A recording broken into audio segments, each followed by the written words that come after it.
Bagaimana evaluasi yang juga dilakukan oleh Bea Cukai terkait aturan tarif-tarif yang tentunya ada di sektor industri rokok ini? Silakan, Pak Ian. Baik, terima kasih. Saya kira kita perlu melihat dulu bahwa kebijakan cukai itu, hasil tembakau itu merupakan instrumen fiskal. Dan instrumen fiskal itu berpengaruh pada keseimbangan perekonomian dan perilaku manusia. Jadi kalau memang harga naik, mungkin harga bisa berubah, trading atau itu perilaku manusia, masyarakat. Kemudian implementasi kebijakan ini, Kemenkyu menggunakan parameter ada yang istilah kami sampaikan, sampaikan juga 4 pilar kebijakan tarif cukai hasil tembakau sebagai tolak ukur kebijakan, yaitu pertama pengendalian konsumsi, keberlangsungan tenaga kerja, penerimaan negara, dan yang terakhir kami juga masukkan adalah pengawasan barang kena cukai ilegal. Jadi ini 4 ini kita masukkan sebagai pilar untuk menetapkan kebijakan cukai tarif cukai ke depan. Nah, pada implementasinya, Bapak, jadi supaya upaya pengendalian konsumen ditandai dengan sampai dengan 2023 itu penurunan produksi hasil tembakau berupa sigaret dari itu rata-rata sekitar 0,7% penurunannya. Kemudian ini juga tadi disampaikan dari sisi tenaga kerja. Kemudian keberhasilan tarif cukai itu tercermin juga dari survei tenaga kerja yang dilakukan oleh Bea Cukai pada tahun 2022. Industri rokok yang memproduksi sigaret ketek tangan naik sebesar 63% year on year ya Pak. Nah, produksi SKT ini naik sebesar 26,8%. Nah, serapan tenaga kerja mengalami kenaikan yang signifikan.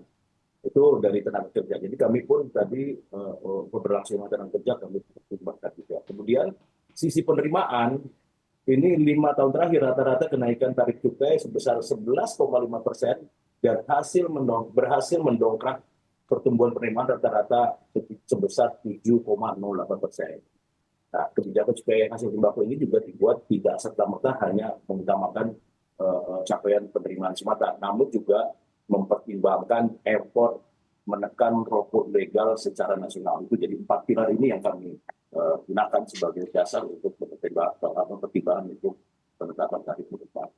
Kemudian evaluasinya, kebijakan tarif hasil tembakau itu perlu dilakukan secara komprehensif dan berkala. Dan kita lakukan terus. Evaluasi ini bertujuan untuk menilai efektivitas kebijakan dalam mencapai tujuannya, yaitu mengurangi konsumsi rokok, meningkatkan penerimaan negara, serta mengidentifikasi dampaknya yang tidak diinginkan. Seperti tadi, trading dan peningkatan rokok ilegal. Nah, hasil evaluasi ini akan memberikan informasi yang sangat penting bagi kami ya, untuk melakukan penyesuaian kebijakan tarif rokok ke depan. Jika down trading terbukti menjadi masalah yang signifikan, pemerintah dapat mempertimbangkan untuk penyesuaian tarif cukai. Kemudian juga memperkuat pengawasan, saya kira down trading jadi tadi disampaikan supaya sesuai dengan tarifnya. Kemudian juga menerapkan kebijakan lain yang lebih efektif dalam mengendalikan konsumsi rokok. Saya kira itu evaluasinya Pak Bambang. Oke, baik Pak Ian, Anda katakan Bea Cukai akan melakukan memperkuat pengawasan. Hal apa yang kiranya akan dilakukan untuk memperkuat pengawasan di lapangan?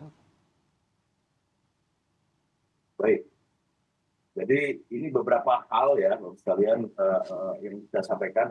Untuk pengawasan ini ya rokok ilegal ini terus diperketat.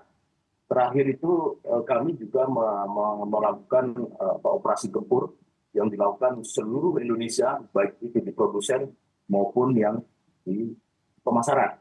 Artinya kami sadar betul bahwa penerimaan itu sangat dipengaruhi dengan rokok ilegal. Nanti kami akan sampaikan data bahwa untuk rokok ilegal itu pada tahun 2023 ya, kami telah menindak sebanyak 787 juta batang dan estimasinya sekitar 981 miliar rupiah. Dan ini saya kira pekerjaan teman-teman kami di BCP di seluruh Indonesia. Mungkin salah satunya itu Pak. Oke, baik. Menanggapi terkait tersebarnya atau beredarnya rokok ilegal, kalau dari APTI sendiri menanggapinya seperti apa sih Pak Wisnu? Ya, rokok ilegal ini sebenarnya tergantung dari political will dari pemerintah ya. Karena kalau data dari Bea Cukai kan berkisar 7% rokok ilegal yang sekarang ini beredar di pasaran. Tetapi kalau analisa kami itu lebih. Oke lah, kita ambil contoh. Rokok ilegal itu di angka yang lebih moderat di angka 10% dari 340 miliar batang. Berarti sekitar ada 34 juta rokok ilegal yang beredar di Indonesia ini. Perpindahan bahan baku sebanyak itu tidak mudah.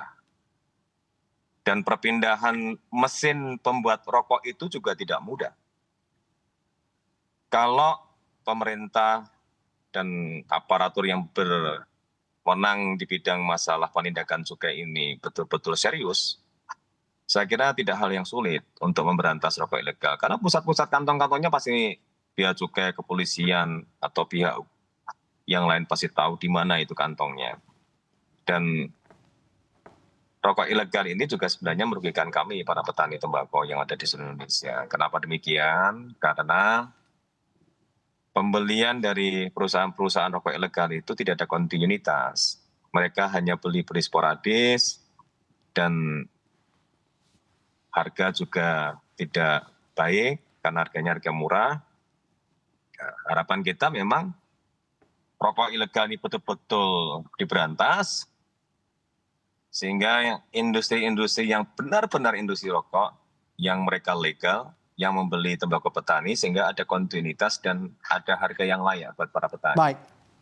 Dan mohon maaf, Pak Bea Cukai, sebenarnya Pak Bea Cukai, penindakan-penindakan ini, kalau betul-betul semua aparat negara itu konsisten, saya yakin kok orang-orangnya udah tahu pemilihnya itu aja Baik.